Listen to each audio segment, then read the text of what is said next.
I have to begin this. You've been rooted in this decolonialization, this decolonizing for years and years and years. But the moment you make it applicable to the moment, to the reality around you, they come down on you like a ton of bricks. What happened? Was it that they permitted this kind of research and this kind of truth only when it was theoretical? Yeah, when we think about, thank you first of all, Chris, for that amazing introduction, and thank you for having me here. So I'm speaking to you today from occupied and unceded Ohlone territory in what's now called the San Francisco Bay Area. And when we were writing about decolonization, people, I think, thought of it as a fait accompli, something in the past. Mm. Colonialism happened there. We're going to talk about it as a historical process, but that historical process is ongoing, even here in California, with the ongoing erasure of California Native people, with the ongoing genocide of California Native people. So when we realize that those processes of violence are ongoing, that's when it becomes threatening to the powers that benefit off of the colonial structures. And that we saw that, around the time of George Floyd, where everyone was reaching to do DEI work and make their land acknowledgments, but no one was willing to give the land back. So we can start talking about these things as liberal trappings, but we can't really talk about them in the essence of what they are, which is the discussion around power. Who has power in their homelands? Who has the power and the ability to live with the right to health? And for those of us who want to build a world of care, we believe everyone has that. Everyone should have that. And so when we started talking about Palestine, because that reality is an active settler colonial project with extreme violence right now, it's in the most extreme aspect of violence of settler colonialism, which is the genocide, which is the total erasure. From the scholasticide, which we just saw that historic vote from the AHA, to the decimation of the hospitals, the decimation of places of worship, of people's residences, of housing, of the olive groves, everything about Palestinian culture, identity, and the possibility of living a healthy life is being structurally attacked. And that is why, and part of how we understand this as a genocidal project. So I think that the very active, real threat that this scholarship poses to U.S. imperial interests, to U.S. empire, is why I'm being, targeted and attacked. But these are ideas that have been around for as long as colonialism has been around, for at least 600 years. Um, Yeah, well, I went to these schools, and professors are quite happy to be radicals as long as the classroom door is closed. But as soon as they step outside, they, become utterly obsequious to the centers of power. That is not your case. That makes you the exception. It's not that it's not taught; it's just that it's not applied.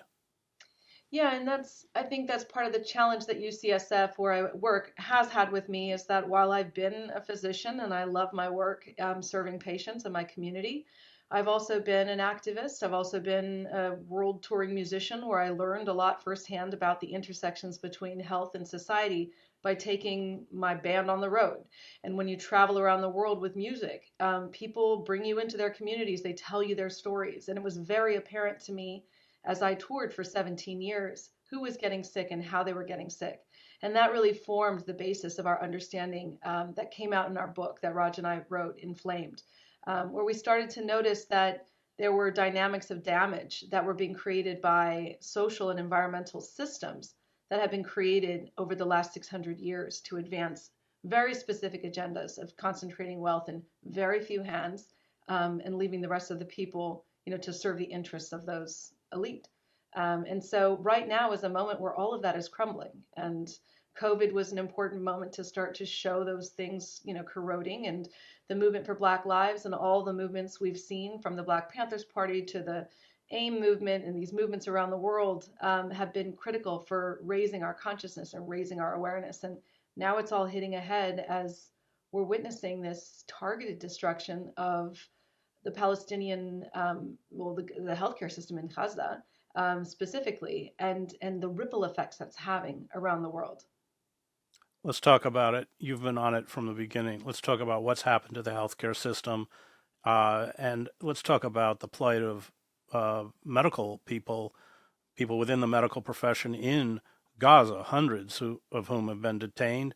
Many, we have credible instances of torture. And the director of the hospital that I mentioned in the introduction has disappeared. We don't actually, I don't think there's any hard information that we even know where he is. We can guess where he is in the Negev, but we don't know.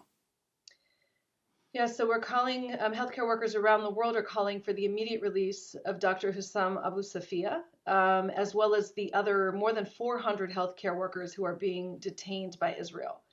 So since October 17th, with the bombing of the Al Ahli hospital in Gaza, Israel has embarked on this campaign to systematically and completely destroy the healthcare infrastructure of Gaza.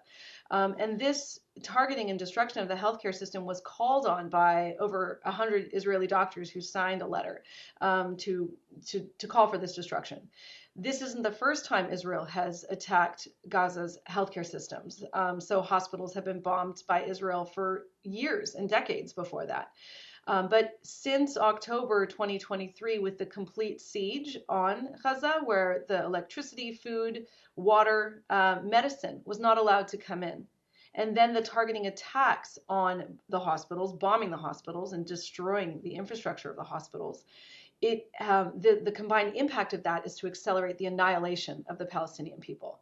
Now, the pretenses that Israel has been giving that, oh, well, there's Hamas tunnels, there's a Hamas command center, there's a Hamas, even the absurdity of calling Dr. Abu Safia, a Hamas colonel. There has been no evidence for any of this. All of this has been under false pretenses and multiple independent investigations. AP, even the Associated Press had a piece. The UN has examined. We haven't seen anything like this.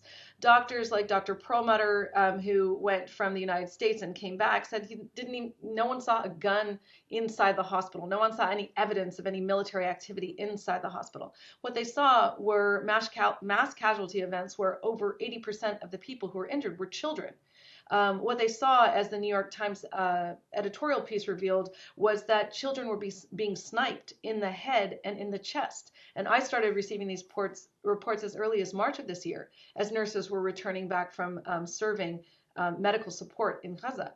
So when we understand that these attacks are to actually specifically destroy the ability of the people who are there to help and heal those who have been harmed in these targeted bombings and attacks on residential units, on residential spaces, on universities, on schools. The people who are tasked with helping those people heal are being eliminated. And so Dr. Nick Maynard gave a talk at Trinity College Dublin where he described, that these Israeli military soldiers were entering hospitals, not only throwing drones, quadcopter drones with the guns in, throwing the drones into the hospital so the guns would just gun down patients and staff alike, but also entering the hospital to destroy things like the hemodialysis machines and the CAT scanners and the lab machines. So, Hamas is not hiding in those machines. This is an attempt to shorten the life of Palestinian people. And so I started receiving communication from Dr. Hassan Abu Sitta, who was the doctor who gave his testimony to The Hague back in October of 2023. And at that time, I had been commissioned by the British Medical Journal to write an article about decolonization. They wanted me to talk about decolonization of food. I do work around land return to California Native folks and growing food as a human right here in the Bay Area. And so as I was receiving these messages from Dr. Abu Sitta, I asked the editors at the British Medical Journal if I could instead talk about the decolonization of Palestine. And they agreed. And I said, I'm receiving these reports. So I wrote them up. Children and people receiving amputations without enough anesthesia. Surgeons doing surgeries by candlelight because there was no electricity. Physicians using vinegar from the corner store because there were no medications to treat deadly Pseudomonas infections. Just things that caused just horror to my ears as a physician. And so I would type up Abu Sitta's reports every day and send them in to the British Medical Journal, and they would ask me to rewrite. They asked me to rewrite this essay six or seven times, and then they flat out refused to publish it. Didn't give like, oh, we have other things we're publishing right now. Nothing like that came out in October or November of 2023. And imagine if it had, right? And so this is where we start to look at what is happening in the US and in the Western medical institutions. So people like myself who were starting to say stop bombing hospitals, we're getting death threats and rape threats. We're put under investigation for their social media behavior immediately in November of 2023 by my university. We had the American Medical Association silencing even a discussion of a ceasefire resolution brought up by medical students in the minority group of physicians who are part of that organization, abandoning their normal democratic processes and silencing even a discussion of a ceasefire resolution. We had residents silenced, nurses suspended, and now a doctor was fired from Emory, who's Palestinian, who spoke up about the right for Palestinians to defend themselves in the face of Israeli aggression. And so when we start to look at, what that is about, what we are starting to understand that our repression here in the United States, in the UK and Canada, our repression here is a part of the genocide there. Because by removing our voices, by silencing the medical institutions, by the medical institutions silencing healthcare workers who are speaking up, by firing us, threatening to fire us, disciplining us, suspending us, making us afraid to speak, it has prevented what Dr. Mads Gilbert has described as the avalanche of solidarity that is needed to stop this genocide. And so we are writing this up for a report to the UN that we're submitting. As what Dr. Abusita offered, the framework, he called it the Israeli Genocide Enablement Apparatus, that the killing of healthcare workers there is related to the silencing of healthcare workers here. And that by silencing us, the medical institutions we are a part of, which have an obligation professionally and morally to uphold all life, are actually abetting genocide, abetting and enabling genocide. And so this is a very serious charge and a very serious thing we need to look at as healthcare workers in the United States, where health equity, we have health disparities where Black mothers are dying at 12 times the rate of white mothers. Well, why is that? So even though medical institutions will make pronouncements, yes, we care about health equity, yes, we want to end health disparities, just like we were saying before, when it comes to actually changing power, who has the power to make decisions about where the healthcare resources are going? Who has the power to decide when we'll speak up for life and when we won't? People were quick to denounce the bombing of Ukrainian hospitals by Russia. The AMA put out a statement right away. Russia should not bomb these hospitals. Even Hillary Clinton made a pronouncement. But when it comes to the actual targeting of the entire healthcare infrastructure of Gaza, all of these institutions have been silent and then have been active in repressing and silencing us.